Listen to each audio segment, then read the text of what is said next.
Have you ever wanted to leave a job by any means necessary? You've been working on this job. There's no room to advance and no room for growth. You've been there for a couple years. You start applying to different jobs, and finally, someone calls you back. From that call back, you end up getting that hiring call. So now you got an important decision to make. Do you leave on good terms, or do you just bounce and leave with no notice? In this video, it's all about burning bridges, to burn or not to burn, when it all falls down.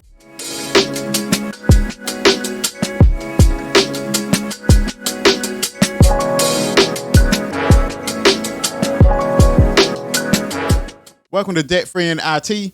I'm your host, Mike. This podcast is for anyone who's looking to get into the IT industry, whether it's for a career change or you're just interested. I think you come to the right place. As an IT professional, you want to be a person of your word. You want to have integrity. So usually when it comes to burning bridges, that's usually going to be a no-no. Now, have I ever burned a bridge? Of course. I'm pretty sure everyone has some at some point of their life. But for me, I remember one point exactly. So I kind of remember it like it was yesterday. So I was young. I was maybe like 25.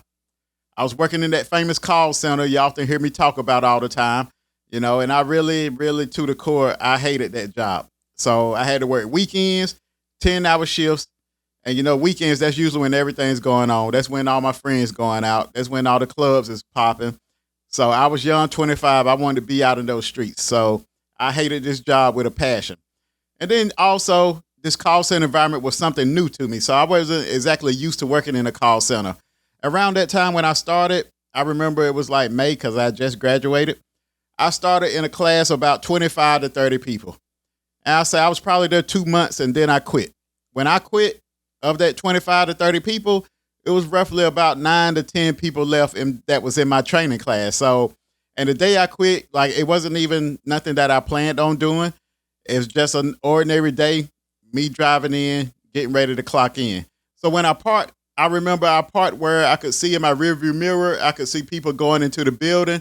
And I remember I was dreading clocking in. I think my shift started roughly at about 11 a.m. that morning. So I didn't have to be there early. So it was a nice little shift, but I hated it. So I was dreading going in, looking up in the rearview mirror, seeing people walking in, clocking in.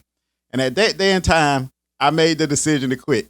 So I made a quick phone call. After that, I put the car in reverse, backed out, went back to my sister's house where I was staying at the time. Now, do I regret it? Well, sometimes from that mistake, I think I learned the lesson. So I knew one thing is I quit that job without any notice, and I quit where I didn't even have another job to go to. So I learned my lesson from that. So I haven't did that anymore. So if you're burning bridges out here, try to learn from it, So I burnt that bridge. I know that roughly I probably couldn't have went back because of the way I left. Like I didn't tell them that, oh, I'm leaving in 2 weeks. I didn't tell them I found another job. I just did a no call, no show. And pretty much that first day, they probably considered a no call, no show. But after about a week, then pretty much they're going to assume that you done quit. So that's what I did. I left without any notice, didn't tell anyone. And then roughly after quitting, it took me about a couple of months before I could land any other job. I remember I stayed at that location for roughly about 2 months or so, applying for different jobs. And remember, I always said I didn't know what roles I was applying to. So, of course, I was applying to network engineer roles and wondering why nobody was calling me back. So I started applying to different roles, couldn't land a job, took a couple of months. And then when I did finally land a job, it was back in my hometown. So when I landed a job back in my hometown, it wasn't nothing to do with anything with IT. It was just I started applying to anything. I was running low on funds. I need a job. I need some income coming in. So I started applying to any job I saw. And just so happened the first job that called me was back in my hometown. So I ended up moving back to my hometown. So in this video today, I plan to cover some of the consequences of burning bridges. Then we're going to look at how you can kind of leave on good terms.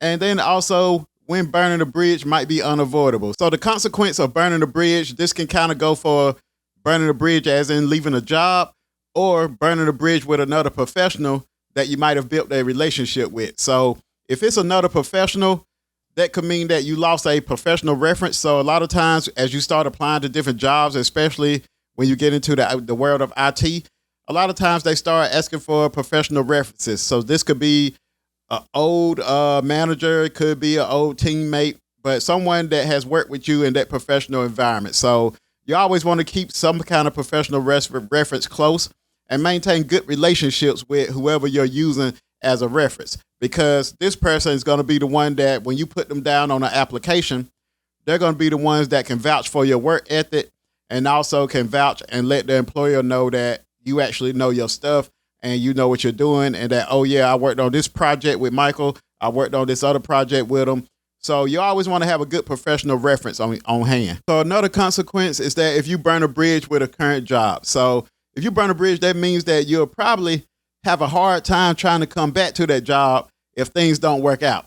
So trust me, sometimes the grass is not always greener on the other side. So I've seen plenty of people who leave a certain job only to return months later, a year later. Shoot, I even seen some come back probably a couple of days later. So a lot of times, like I said, you always want to leave on good standards because nothing's guaranteed. So that way, if you leave, let's say you get hired at a new role and you got this big pay increase and you get such of a big pay increase, you'd be like, man, I don't even care about putting in no 2-week notice. I don't stand this job. I'm out the door. And, a lot of times, that could happen. And you go ahead and leave. The next thing you know, time you get to that new job, oh, we're having a layoff, or, oh, this department ain't performing like we thought it was going to do, and things like that, where you might end up having to come back to the old job. So you always want to kind of leave on good terms. You always want to kind of not burn that bridge in the case of you may have to come back. And then too, who knows, you never know, you may leave and go to that next job, and that next job is all good and everything. And then after a couple years of maybe on that job, then maybe you got your skills set up, and then your old job may be the one that was closer to home. So then if an opening come up at your old job that you're interested in, you're like, okay, well, I'm driving an hour away from home now. This job here was only 15, 20 minutes from where I stay. So being that you still got a good rapport with the job that you left, hopefully you didn't burn that bridge, you got a good rapport with them, then it'll be a little bit easier for you to come back because they already going to know that you worked there before and they don't have any complaints from you. You had a good work ethic. You showed up on time. Whenever you had projects, you got the projects done without no hassle. So that'll make it easier for you to come back in later years whenever you're trying to just get settled in somewhere, and that's going to be the job where you end up staying at, and the job you're going to retire from.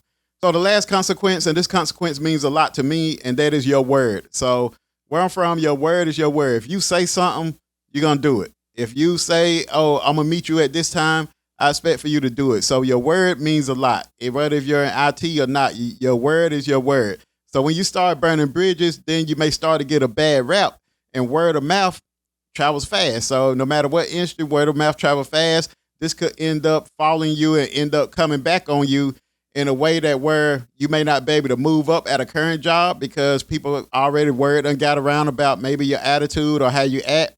Or if you get hired at that new job, it could be someone there that knows you that stops you from getting hired. So it could be someone there that see your resume come through and like, oh, I know Mike. Yeah, he got a bad attitude. He doesn't do this. He doesn't keep up with promises. He doesn't keep up with his word. If he has appointments, he's late. So a lot of that can come back to haunt you. So you always want to make sure that whatever you say or whatever appointments you have, you always want to make sure you try to make them. Now, sometimes just due to life happening, you're not going to be able to make some things. But on average, you want to have good rapport and let people know that, oh, if he has to do something at this certain time, like if you have a project, with most projects, you may have a time window that you're doing that project from whenever you're implementing it. So it could be where, oh, okay, whenever he had a project to do, he always, whatever time he said he was going to start it, that's the time that he started it. Now, a lot of times you can't really judge what time you're going to end it because depending on the project and depending on if things go wrong. But like I said, in this world, your word is your word. Your word goes a long way. So you always want to make sure that you keep your word. And by burning a lot of bridges and burning some bridges, is going to end up giving you a bad rap. Sorry to interrupt this video. According to my YouTube analytics, 84% of my viewers are not subscribed. So if I have provided any value to you in any one of my episodes and you're not subscribed, please consider doing so because this does help out the channel. And also, if you're listening in your favorite podcasting app, please leave me a review and share this episode with a friend. Now back to the episode. So next, let's look at how to leave a job on good terms. So me personally, as I got older, I always like to leave a job on good terms. So to do this, you want to consider giving that notice, whatever notice that job may have. That way you let your employer know that you're leaving. A lot of times the notice may be a 1 to 2 week notice, depending on your position, depending on what projects you got going on. A lot of times this is very helpful to the employer or the manager if your position is something that may not be that easy to fill. So that way they have enough time to plan, another time to start trying to look out and find new people. And then a lot of times once you leave, a lot of times you may get asked, why are you leaving? So for most people, it's probably going to end up being money or pay wise. And then some people, it may be that you genuinely have an issue with something going on the job. You and the manager may not get along. It's going to be something like that. But most of the time, 9 times out of 10, it's probably going to be pay. So a lot of times if I'm asked, I like to be upfront. You know, sometimes once you start getting up higher in IT, you may say, okay, it wasn't really the pay. It's just that I've been doing the same thing here for years, and this company I'm going to, they're using this new technology that I want to learn and get familiar with. So it could be that you just outgrown that position. You done made it to the top, and now there's no new technologies coming down the pipeline, and you may feel like, oh, you're stuck in place now. You're being stagnant, and you're not growing. So sometimes a lot of people move for that just because it may not be a big pay raise or anything like that. Usually it is some sort of little raise, but it may not be a big pay raise, but you're looking at what you're going to start learning. Similar to when someone's trying to get into IT, where they may take a pay cut coming from wherever they're at just because they know that, okay, I'm going to get in the door. And once I get in the door, I'm going to soak up everything. And then I'm going to start to move up where eventually I end up making more than I was making before from the job that I left. So you have a lot of different reasons for people leaving. A lot of times, like I say, I like to be upfront with mine. Usually if I'm asked, I give you a reason to why. And like I said, it's always good to just be upfront. I feel like because that it doesn't burn that bridge, and then you still keep a professional relationship with your old teammates and your old job just because you didn't burn that bridge. And then worst case scenario, if something happens, you need to come back, that door may still be open for you. And then another thing I try to do always is I like to keep in touch with the friends I made at my old job. So anytime like I leave a job, I usually stay in contact with the friends I met. A lot of times there's no hard feelings with any of the friends I met. So usually I'm already cool with them anyway. So the relationship just keeps going. It's usually because, like I say, we're truly friends. But if you're in this position and you aren't friends, doing this could still be helpful, especially if you was good at your job, because one of the people that you kept in contact with may be online or calling or whatever. They could end up leaving, going to another position. And then a lot of times they could end up pulling you into that company because that company may be looking for someone with the same skill set that you have. So it could be a benefit there. But for me, most of the time, it was truly a good friendship that I had that we just kept the relationship going. So a lot of times, like I said, I never try to burn a bridge with a friend. So usually I like to keep in contact with them, but you never know. One of your friends could bounce off to somewhere better and end up pulling you into that situation just because that job is looking for someone with your same skill set. And then next, we're going to look at when burning a bridge is unavoidable. So sometimes you got to burn that thing. You know what I'm saying? Sometimes you got to go ahead and strike that match and let that thing burn. Burn, baby, burn. You got to let that thing burn. So the unavoidable. So like with everything else, there's a time when burning a bridge is going to be unavoidable. You got to burn that thing. So it could be because you're in a toxic environment or the nature of the job. A lot of times it could be the stress level of a job. A lot of times you just can't get used to that stress level. It may be a high intense stress level. And then, like I said, you could just be ready to leave. With all of this in hand, with all of this going on, you have to remember to put yourself first. You got to care for your well-being. Put yourself first. If you're not here, none of it matter. So you always got to put your health first. I've seen some people be in such high stress levels, it end up affecting their health. You know what I'm saying? So you don't want to get in that situation where, okay, I'm making good money, but dang, I'm under pressure 24/7. I leave and go home and I'm still working. You know, you don't want that. You want to have that good work-life balance you hear me talk about all the time. So you don't want to burn no bridge like that. And you always, like I said, you want to make sure that you put yourself first in those situations. So if you're thinking of burning the bridge, hopefully this episode helps you decide on what to do and how to do it. Like I said, my advice is I never try to burn a bridge unless it's unavoidable. But like I said, I never try to burn a bridge. You always want to keep that relationship open just in case. You know what I'm saying? You always want to keep it open. You don't want to really burn a bridge. But if it's unavoidable, then it's unavoidable. So hopefully this video helped you out. And that brings me to the end of this episode. Hopefully you found some value in this episode. If you're watching on YouTube, please like and subscribe. If you're on Instagram, TikTok, or Facebook, you can follow me at DebtFriendIT. If you have any questions, you can email me at debtfriendit@gmail.com, or you can visit my website, debtfrienditwithmike.com. Other than that, I'll see you next week. Peace.